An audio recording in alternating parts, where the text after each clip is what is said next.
Welcome to Empathy Stories, where we share heartwarming tales of courage, compassion, and connection. Today, we bring you the incredible story of Maximum, a stray dog whose unwavering determination and loyalty not only saved a life but united an entire community. This is a journey of love, persistence, and heroism. In the heart of Maplewood, a small, peaceful town where everyone knew each other, an unexpected visitor began to capture the community's attention. Maximum, a scruffy but intelligent stray dog, had made it his daily habit to visit Mr. Carter's corner store. But Max wasn't just any stray, he carried a sense of purpose. Every morning, like clockwork, he appeared at the shop's entrance, a neatly folded leaf clutched gently in his mouth. He would sit, bow slightly, and look up at the door, his brown eyes filled with quiet determination. It was as if he were presenting the leaf as an offering. At first, Mr. Carter, a hard-working and practical man, paid little attention to the dog's peculiar behavior. "Go on. Now. Get out of here," he would say, waving his hand dismissively. Max would retreat a few steps but never completely left the area. He lingered nearby, watching as customers entered and left the store. Despite the cold receptions, Max returned every single day, always with a fresh leaf in his mouth, always bowing, and always patient. It wasn't long before the town began to take notice. Regular customers whispered about the leaf dog and his peculiar ritual.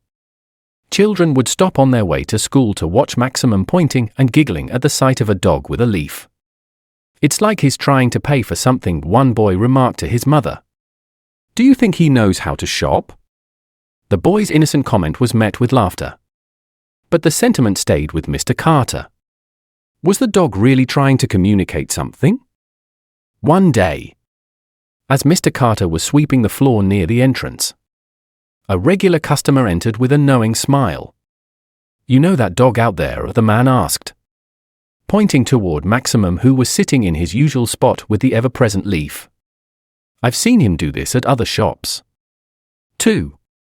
Same routine, brings a leaf, bows at the door. It's like he's trying to buy something." The comment stopped Mr. Carter in his tracks.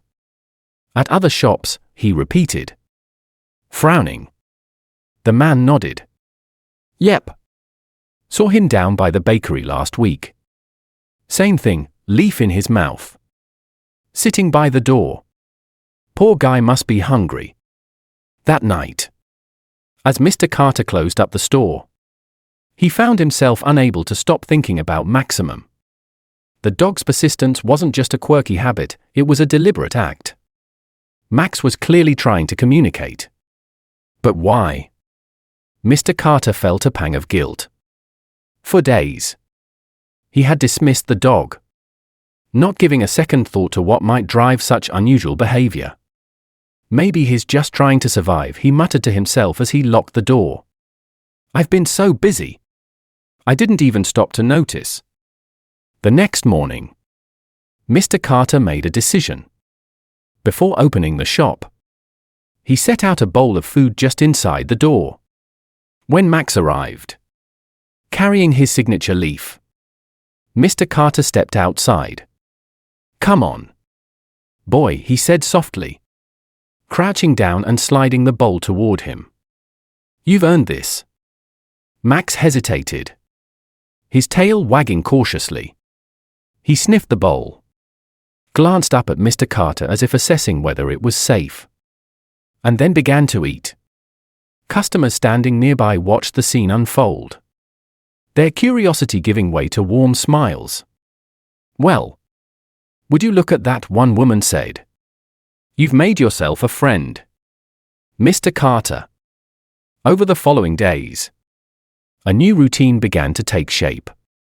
Max would arrive each morning, and instead of shooing him away, Mr. Carter would greet him with food and a kind word. The dog's once scruffy coat began to improve. and his eyes grew brighter. Customers started bringing treats for Maximum, and he became something of a local celebrity. Children stopped by the store just to see him, laughing as they watched him wag his tail and trot around the shop. But while the town embraced Maximum, Mr. Carter couldn't help but wonder, why was Max so determined? What was the story behind the dog who brought leaves as offerings? His curiosity deepened with each passing day. And little did he know, Max's unwavering loyalty was about to lead him on a journey that would change everything.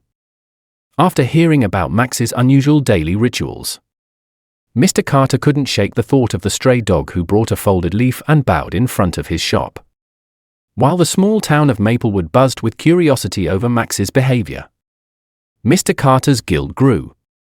He began to wonder what drove this dog to act with such persistence and purpose. Finally, he decided to do more than just observe. He wanted to help. The next morning, Mr. Carter prepared a bowl of food and set it just inside the doorway of his shop. When Max arrived, leaf in mouth, bowing respectfully as usual, Mr. Carter didn't shoo him away this time. Instead, he crouched down, speaking in a soft voice. "Come on, boy. You've worked hard enough for this," he said, sliding the bowl closer. Max hesitated. His ears perked, his body tense with uncertainty. But after a few cautious sniffs, he inched closer and began eating. The customers watching nearby clapped softly, moved by the sight of the dog finally being welcomed. This moment marked a turning point. Over the following days, Mr. Carter continued to leave food for Maximum. The dog began to trust him, wagging his tail faintly whenever he approached. Soon, Max was not just stopping by for food but staying for longer periods, lying near the shop entrance as if guarding his new friend. Customers began bringing treats for Maximum, who quickly became a beloved figure in the community. One evening, after closing his shop, Mr. Carter noticed Max sitting by the door. His body language different, more urgent. The dog looked up at him, whined softly, and then barked once, sharply, as if trying to communicate. Intrigued, Mr. Carter knelt beside Maximum. "What's wrong, buddy? You trying to tell me something?" he asked, scratching the dog's head. Max responded by standing up, turning toward the street, and glancing back, as if beckoning Mr. Carter to follow. Curiosity and concern mingled in Mr. Carter's mind. Grabbing a flashlight, he decided to follow Maximum. The dog led him through the quiet streets of Maplewood, past rows of darkened houses and into the outskirts of town. As the pavement gave way to dirt trails, Mr. Carter found himself walking into the woods. The dense trees loomed overhead, and the only sounds were the crunch of leaves underfoot and Max's steady movement ahead. Despite the growing darkness, Max navigated the forest with confidence, pausing occasionally to look back and ensure Mr. Carter was keeping up. The shopkeeper's heart raced, not from fear, but from the sense that something important awaited them at the end of this journey. After nearly half an hour of walking, Max stopped in front of a dilapidated shack hidden among the trees. The structure was barely standing, its roof sagging and its wooden walls weathered and cracked. Max barked, his tone insistent, and scratched at the door. "What is it, boy?" Mr. Carter asked, stepping closer. He pushed the door open cautiously, the rusty hinges groaning in protest. Inside, the beam of Mr. Carter's flashlight revealed a shocking sight: a man, frail and injured, lying on the floor. His clothes were torn, his face pale, and he barely stirred as the light fell on him. Max immediately ran to the man's side, whining and licking his hand. It was clear that the dog had been tending to him, bringing food and keeping him company in this desolate place. Mr. Carter's breath caught in his throat as he knelt beside the man. "Hey! Can you hear me? You're going to be okay," he said, pulling out his phone to call for help. As he waited for emergency services, Max lay beside the man. His eyes filled with the same loyalty and determination that had driven him to visit Mr. Carter's shop day after day. In that moment, Mr. Carter realized that Max's daily ritual was not random, it was a cry for help. An effort to save the man who depended on him. The wait for emergency services felt like an eternity, though it was only minutes before the flashing red and blue lights illuminated the dark forest. Mr. Carter stood by the shack, waving his flashlight to guide the responders to the scene.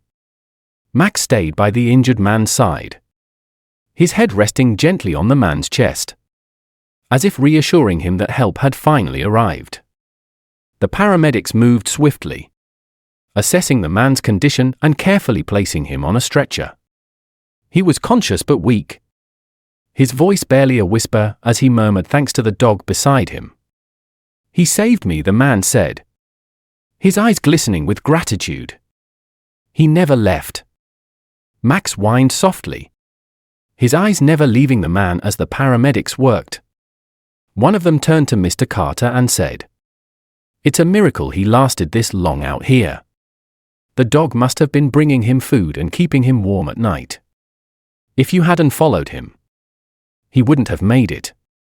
As the ambulance drove off, Mr. Carter knelt beside Maximum, stroking his fur. "You're a hero, Maximum," he said, his voice thick with emotion. "You didn't just save him, you brought the whole town together with your persistence."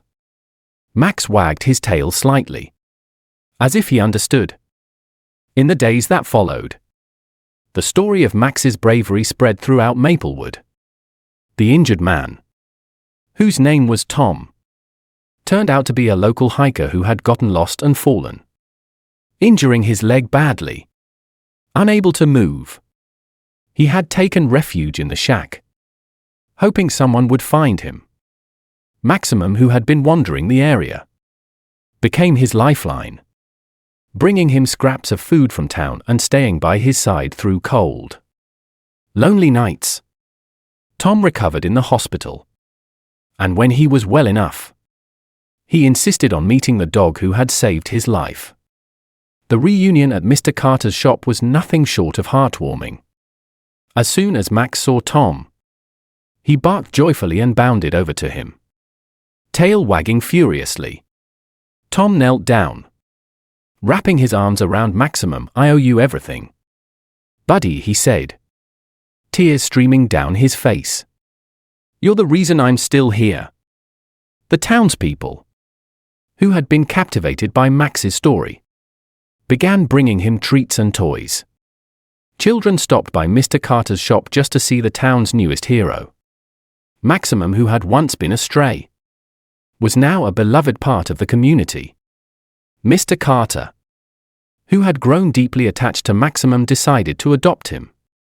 "You've done so much for us, Maximum," he said as he placed a collar around the dog's neck. "Now it's time for us to take care of you." Under Mr. Carter's care, Max thrived. He had a warm bed to sleep in, plenty of food, and an entire town of people who adored him. But perhaps most importantly, he had a purpose. Max continued to greet customers at the shop every day, his wagging tail and gentle nature bringing smiles to everyone who visited. As for Tom, he became a regular at the store, often sitting outside with Maximum, sharing quiet moments of gratitude with the dog who had saved his life. "Max isn't just a dog," Tom often said. "He's a reminder that compassion and persistence can change the world." The story of Max and his incredible rescue became a cherished tale in Maplewood, a testament to the bond between humans and animals. For Mr. Carter, Tom, and the entire town, Max wasn't just a stray who had wandered into their lives, he was a hero who had shown them the power of love and determination.